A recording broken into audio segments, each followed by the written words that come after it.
En este espacio radiofónico vamos a continuar hablando de justicia climática. En esta ocasión hemos traído un tema de máxima actualidad: el impacto climático de la guerra Rusia-Ucrania. ¿Podemos hablar de ecocidio? Para charlar sobre ello tenemos con nosotros a Rubén Herrera Rebollero, estudiante del grado en Derecho de la Universidad Camilo José Cela, que ha investigado sobre el tema. Buenas tardes, Rubén, bienvenido. Hola, Margarita, buenas tardes. Rubén, ¿qué es lo que más contamina de la guerra? Bueno, respecto a la pregunta sobre qué es lo que más contamina de una guerra, pues realmente la respuesta en teoría no es tan compleja. Sí que es cierto que la respuesta pues varía claramente dependiendo del tipo pues, de conflicto armado y del periodo histórico del que se hable, ya que no todos los conflictos contaminan lo mismo. Pero bueno, para saber qué es lo que contamina de la guerra tenemos que remontarnos a la filosofía de la guerra, cómo se hace la guerra. Y pues obviamente la guerra se hace con armas, ¿no? Entonces ahí ya tenemos un fragmento de la respuesta. La guerra, lo que más contamina de la guerra son las armas. Pero insisto que no solamente las armas, sino la manera en la que se utilizan, es decir, la estrategia y la tacticidad que tengan estos ataques. Ahí es donde radica la respuesta. Entonces, centrándonos en el conflicto Rusia-Ucrania, ¿qué armas se están utilizando? Bueno, propias de un conflicto bélico del siglo XXI se están utilizando diversos tipos de armas de diversa naturaleza, unas propias de la historia que siempre se han utilizado en otros conflictos y otras un poco más modernas, como vendrían siendo drones de largo alcance controlados por una persona, aviones no tripulados, pero las que siempre se han utilizado, o por lo menos desde conflictos bélicos muy antiguos, relativamente antiguos, tanques, artillería, cohetes. Pero insisto que no solo son las armas que se estén utilizando, sino la forma en la que éstas se utilizan. Realmente eso es lo que más contamina. ¿Y cuál es el alcance de los impactos ambientales de las armas que se están utilizando en la guerra rusa-ucraniana? El alcance de la contaminación. El alcance de la contaminación pues es mucho. Hay un gran alcance en estos ataques efectuados por Rusia que se reflejan claramente en la biodiversidad ucraniana. Es el proceso tecnológico que ha llevado a cabo el hombre, su capacidad para fabricar en masa material bélico, claro que agrava estas consecuencias, pero el alcance de estos impactos ambientales pues se reflejan no solo en la economía, que ya de por sí es un tema que llama bastante la atención, sino también en los bosques, lo que es realmente importante para un país, en los bosques, en los cuerpos de agua gigantescos, en la infraestructura civil. Allí es donde realmente se ve el problema.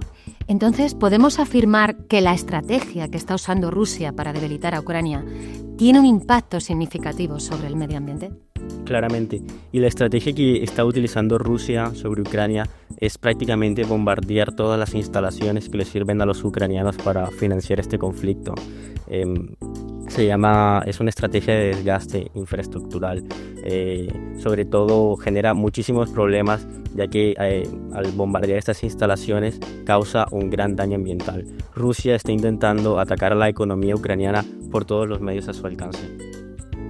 Es evidente, por toda esta información que nos has proporcionado, que podríamos estar hablando de un ecocidio, teniendo en cuenta que dicho término fue utilizado por primera vez a raíz de la guerra de Vietnam, al descubrir uno de los componentes químicos del agente naranja altamente tóxico utilizado por Estados Unidos en esa guerra.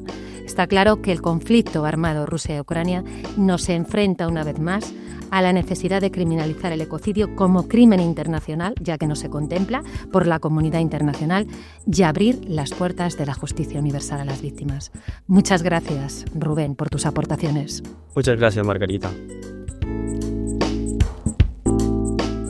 Hoy vamos a hablar de justicia climática, pero no queremos irnos muy lejos, porque un principio fundamental del derecho ambiental internacional, base de las relaciones internacionales, es pensar en lo global sin olvidar lo local.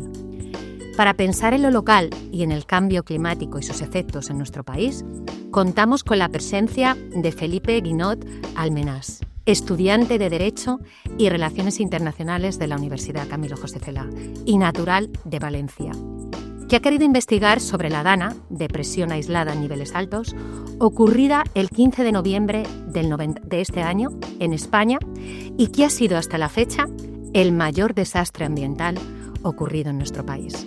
Buenas tardes, Felipe, bienvenido. Buenos días, Margarita. A fecha de hoy, ¿podemos dar datos que dimensionen los daños de la tragedia? Sí, podemos dar bastantes datos. Me gustaría separarlos en daños humanos y daños materiales. A nivel de daños humanos, justamente esta mañana ha cambiado y contamos ya con 223 fallecidos y actualmente 4 desaparecidos. Y si hablamos de daños materiales, habría que hablar de las infraestructuras dañadas, que se consideran unos 1.500 kilómetros de autopistas y unos 100 kilómetros de vías de tren. Y en respecto a daños materiales personales, podemos ver por lo menos 120.000 coches destruidos, alrededor de los 4.000 edificios con daños estructurales, lo cual se convierte en 21.000 viviendas con daños estructurales, y alrededor de unos 5.000 comercios también con daños estructurales o directamente destrozados en muchos casos. La verdad es que es para pensar y sensibilizan todos estos datos. Analizando este desastre, ¿existen antecedentes riadas, otras riadas como estas en tu comunidad autónoma? Sí, es más, existen gran cantidad. Valencia es una ciudad con 2.162 años. Pero si tenemos que hablar de antecedentes, podemos ver los últimos 700 años, los registros más exactos y donde se puede ver toda la información nos dirían que ha habido alrededor de unas 80 riadas, 26 de ellas que han sido de gran destrucción para la ciudad de Valencia. La última de ellas en 1957, dejando cientos de fallecidos, pero debido a épocas difíciles de saber. Y básicamente, lo más parecido que ha habido en estos últimos 70 años fue en 1982, la presa de Tous, que dejó 6 fallecidos. Y veo que existiendo antecedentes y centrándonos en el desastre actual, ¿por qué ha afectado tanto a la zona sur de Valencia? Ha afectado tanto a la zona sur de Valencia porque ha sido el desbordamiento de 2 ríos, lo cual ha hecho que toda la zona entre la Horta Sur y la Ribera Alta quede completamente anegada. Pero lo que más ha afectado no ha sido ya la riada de Júcar o del propio Magro, sino la destrucción del Barranco del Pollo. ¿Y por qué ha sido tan grave lo ocurrido en el Magro y en el Barranco del Pollo? En el caso del Magro es básicamente lo que ha pasado siempre, una riada, lo que pasa cada pocos años en Valencia, pero lo que ha provocado realmente todo lo que estamos viendo ha sido los desbordamientos que se han producido, especialmente en el Barranco del Pollo, debido a la acumulación de sedimentación que ha hecho que no solo el Barranco del Pollo, sino también varios otros subiendo por el Magro se destrocen completamente, llevando una gran cantidad de lodo y fango a toda la zona de la Horta Sur de Valencia. Por lo que veo, nos encontramos ante un desastre ambiental en que la prevención debía haber jugado un papel crucial, ya que además hay antecedentes. El objetivo de la prevención es anticiparse. Hoy hablamos, en derecho ambiental, del ejercicio de la precaución. Si tradicionalmente la protección se centraba en combatir o evitar los daños, ahora se exige mayor protección a los riesgos. Por eso me gustaría preguntarte cuál es el papel que consideras que ha desempeñado en este desastre la prevención.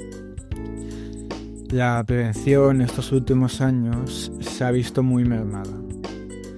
Especialmente lo podemos ver con el día 14 de octubre se rompió el radar de la AEMET, de la Agencia Estatal de Meteorología. No se arregló hasta el 28 de octubre, siendo la región más problemática de España contra desastres climáticos en la época donde suelen suceder todos los años. Ya de por sí vemos que no se ha hecho lo que se debería de haber hecho. Aparte de eso, tanto en estos últimos años, en 2019 y en 2022, se pudo ver como no solo en esta ocasión, sino en esas dos, las alertas llegaron tarde. Es más, en 2019 llegó 2 días tarde la alerta, algo que me parece bastante increíble. Pero vamos, en 2019 y en 2022 pasó bastante similar a lo que ha pasado este año, pero como no hubo fango, no hubo lodo, todo el río, todo el agua se lo llevó y para el día siguiente prácticamente ya no quedaba nada.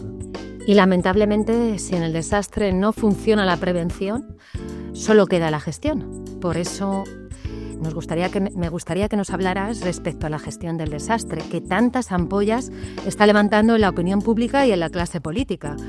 ¿Dónde se está poniendo el foco de esta gestión? Yo dividiría en gestión económica, social y la de construcción. Por parte de la gestión económica, hasta el día de hoy, al igual que pasó en La Palma hace un par de años, la mayor parte de las ayudas no se han visto, y todo hay que decir que aunque se entreguen todas, aunque se entreguen a tiempo, estamos hablando de una zona devastada, de una zona donde buena parte de los comercios que se han destruido van a acabar cerrando, muchos de ellos por personas mayores que no tienen la fuerza para poder levantarse de nuevo. A nivel social habría que ver cómo buena parte de esta destrucción de empresas ha llevado a que mucha gente se quede sin trabajo, más de lo que ya había en una zona que no es especialmente bollante en este sentido. Por lo cual mucha gente está completamente devastada, aparte de toda la destrucción y la pérdida de vidas humanas. Por todo esto, desde todo el país, incluso desde parte de la Unión Europea, se han enviado a muchos técnicos, a muchos profesionales, psicólogos, abogados, entre otros, para poder ayudar a que toda esta gente pueda sobrepasar, pueda recuperarse de esta catástrofe. Y en el tema de los trabajos de reconstrucción, a pesar de haber sido el mayor desastre del país en este siglo y no haber pasado más de un mes desde el desastre, ya se ven las que en unos años se juzgarán como próximas corruptelas y tramas de todo tipo, para hacerse con el dinero público. Entre ellas, saltarse toda norma de adjudicación de contratos, tanto por vía normal como de emergencia. Contratos de decenas de millones entregándose a dedo a empresas insolventes de gremios o sectores ajenos a los necesitados o incapaces de llevar a cabo los trabajos asignados. Estoy de acuerdo contigo. Es necesario hablar de nuevas formas de gobernanza y nuevas técnicas de tutela ambiental que imponen la revisión de las relaciones entre la administración pública y los ciudadanos, para lograr una gestión participada y consensuada basada en un marco de mayor control, un debate abierto de discusión y una cooperación entre los distintos grupos de interés. La general sensibilización de la sociedad sobre los riesgos climáticos y la desconfianza generalizada sobre su gestión, como se ha visto claramente en la Dana, debe basarse en un mayor marco de control y participación de la ciudadanía para lograr la defensa del bien común. Muchas gracias, Felipe, por charlar contigo sobre este tema. Muchas gracias, Margarita. Para concluir en este espacio radiofónico, vamos a charlar con Irene Fernández Azpiazu, estudiante del grado en Derecho y Criminología de la Universidad Camilo José Cela. Y vamos a hablar de litigios climáticos. Buenas tardes, Irene, bienvenida. Buenas tardes, Margarita. El último informe mundial sobre litigios climáticos de Naciones Unidas, Revisión de la Situación 2023, muestra el rápido aumento de los litigios climáticos en todo el planeta. Se presentaron el 1 de julio de 2020 884 casos. Se había duplicado al año siguiente y ya en 2023 se alcanzaron 2.180 casos ante los tribunales por litigios climáticos. Irene, ¿por qué surge la litigiosidad climática? ¿Cuál ha sido su origen? Bueno, pues la litigiosidad climática tiene su origen en la creciente preocupación por los impactos del cambio climático y en la percepción de la insuficiencia de los gobiernos para abordar este problema. Surgió sobre todo como una herramienta para que la sociedad civil, las organizaciones y sobre todo los individuos exijan responsabilidades legales a los estados y empresas por no cumplir aquellos compromisos climáticos o por causar daños ambientales. Entiendo que esta preocupación realmente es cada vez mayor y así lo demuestra el último informe de Global Rights 2024, donde se identifican los mayores riesgos que percibe la población mundial y el protagonismo lo tiene la preocupación por el clima extremo. ¿Y cuándo se empieza a hablar formalmente de litigiosidad climática? Bueno, pues el concepto formal de litigiosidad climática tiene su origen en Estados Unidos en los años 2000. Un caso emblemático fue el de Massachusetts versus Environmental Protection Agency en 2007. En este juicio, el estado de Massachusetts demandó a esta agencia por no regular las emisiones de gases de efecto invernadero de los vehículos y la Corte Suprema dictaminó que los gases de efecto invernadero son contaminantes regulables bajo la Ley de Aire Limpio, sentando un precedente para futuros casos climáticos. Y en España tuvo su origen a principios de la década de 2010, aunque de forma más limitada. Un caso destacado fue en 2020, cuando varias organizaciones ambientales, lideradas por Greenpeace, Ecologistas en Acción y Oxfam Intermón, presentaron una demanda contra el gobierno por su insuficiente acción frente al cambio climático, lo que conocemos como inacción climática. Ya veo, Irene. ¿Y quién se aventura a demandar a los gobiernos por inacción climática? Bueno, pues en realidad lo puede hacer cualquiera. Las personas físicas, ya sea como personas afectadas directamente o para proteger derechos colectivos relacionados con su entorno, las organizaciones ambientales en representación de un interés general, las entidades públicas como administraciones locales, autonómicas o nacionales que deseen proteger intereses ambientales y, por supuesto, aquellos grupos vulnerables como poblaciones indígenas, menores de edad o comunidades directamente afectadas por el cambio climático. Entonces, ¿podemos hablar de víctimas ambientales? Por supuesto, un factor muy importante dentro de la litigiosidad climática son las víctimas. Estas en su mayoría son poblaciones vulnerables que enfrentan violaciones de derechos humanos que afectan a generaciones tanto presentes como futuras. Además, hay que destacar que no solo hay víctimas humanas, sino también numerosos ecosistemas completos que se destruyen y sufren daños insignificantes a causa del cambio climático, y que requiere una respuesta supranacional para garantizar justicia y combatir la impunidad de actores estatales y corporativos responsables. Es cierto.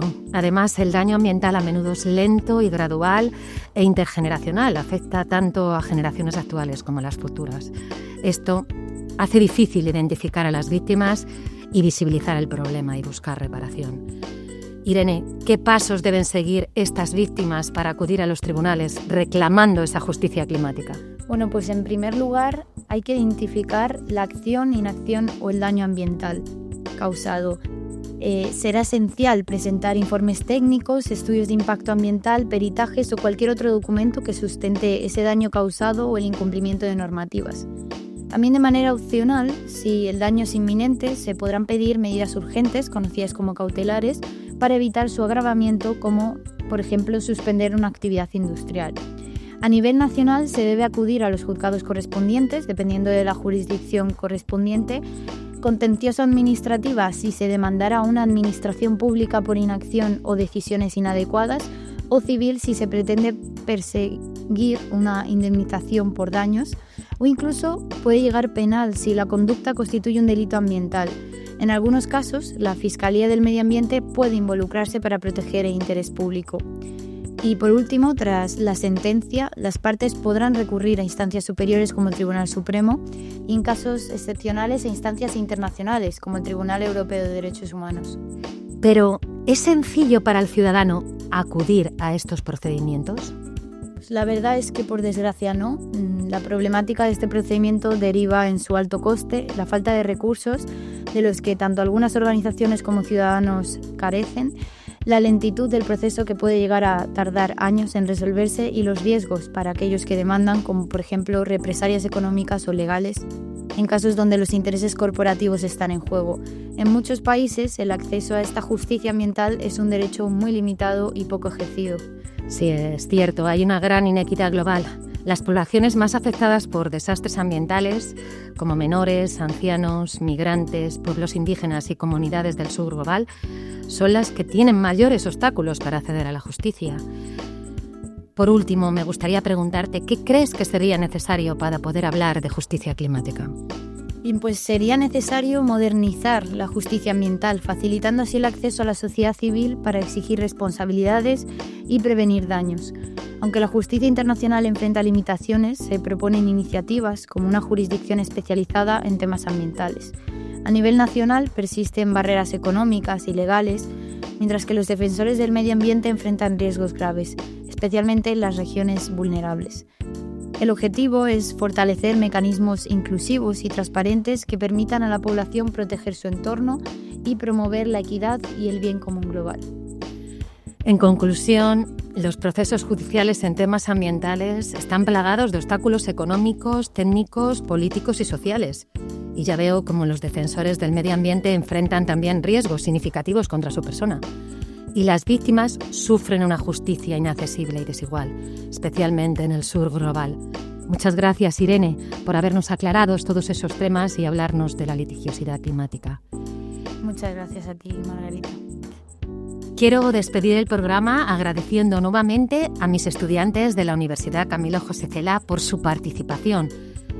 A Felipe Guimot Almenar, Rubén Herrera Rebolledo y a Irene Fernández Azpiazu, en colaboración con la que les habla su profesora Margarita Trejo Poisson. Buenas tardes.